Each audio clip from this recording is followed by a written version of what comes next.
Exchange. So you're going to read this article about the Columbian Exchange, and then I'll have more instructions on the page that's next. But we're going to start here where it says, what was it? Christopher Columbus and his crew landed in the Bahamas in October of 1492, connecting the two separate worlds of Africa and Eurasia. That's a combination of Europe and Asia. The animal, plant, and bacterial life of these two worlds started to mix once Columbus arrived in the Americas.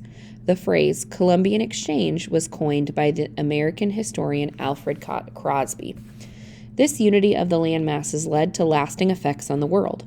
New diseases were introduced to the people of the Americas, resulting in devastation. The Americas were also introduced to new weeds, pests, livestock, and pets. New foods and fiber crops were introduced to Eurasia and Africa, improving diets.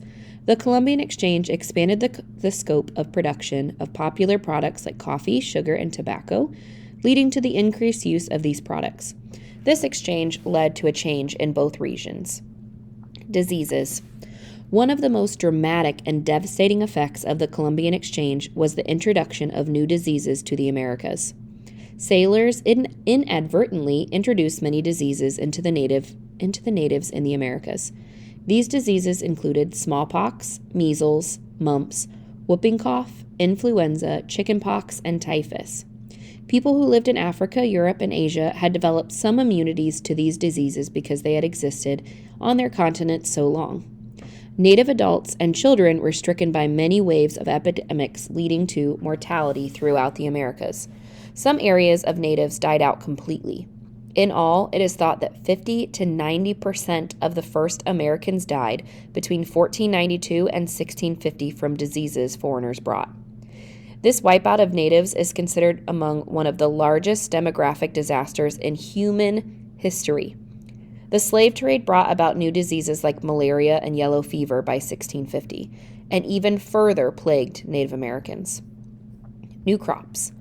The introduction of new crops and domesticated animals upset the Americas almost as much as disease.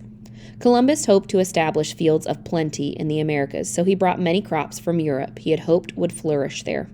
Some of these crops included familiar grains like wheat, barley, and rye. Also brought some Mediterranean plantation crops like sugar, bananas, and citrus fruits that had originated in South and Southeast Asia. Many of these crops did not grow well at first, but eventually flourished. Sugar became the main crop of the Caribbean and Brazilian economies in 1640. It also became the foundations for some of the largest slave societies known. Rice, cotton, and tobacco formed the basis of slavery in the United States. Tobacco originated in the Americas and was taken to Europe. Wheat thrived in the temperate climates of North and South America and became a fundamental crop for tens of millions of people in the Americas. By the late 20th century, wheat exports from Canada and the United States and Argentina fed millions of people outside of the Americas. The spread of these crops drastically changed the economy of the Americas, while supporting European settlers' societies and their African slave systems. Native Americans stayed out of trade, preferring their own foods. The Americas contributed many new plant species to Africa and Eurasia, transforming life in many places like Ireland, South Africa and China. The Americas had plenty of domesticated plants prior to Columbus, such as maize, which is corn, potatoes, various beans, pumpkins, and squash. Lesser crops were sweet potatoes, papaya, pineapple, tomato, avocado, guava, chili peppers, and cacao, the raw form of cocoa. Some lesser New World crops also had an important effect. Peanuts and cassava, a tropical shrub native to Brazil, were vital to West Africa. Today, over 200 million Africans rely on cassava as their main source of nutrition. The sweet potato was introduced to China in the 1560s and became their third most important crop after rice and wheat. It was vital for supplementing diets through the monsoon lands in Asia. Animals. An area where Native Americans borrowed eagerly from the Europeans was their animal.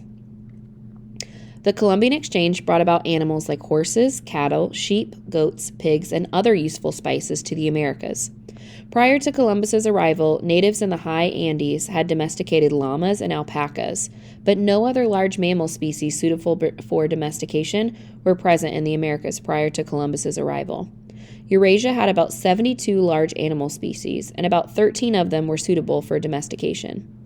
Native Americans had plenty of food crops before 1492, but had few domesticated animals. Their main ones, other than llamas and alpacas, were dogs, turkeys, and guinea pigs. The horse was the most attractive animal to the natives. They first encountered it as a fearsome war beast, ridden by Spanish conquistadors. Natives soon learned to ride and raise their own horses. The arrival of the horse revolutionized Native American life in North America Great Plains, permitting tribes to hunt buffalo more effectively.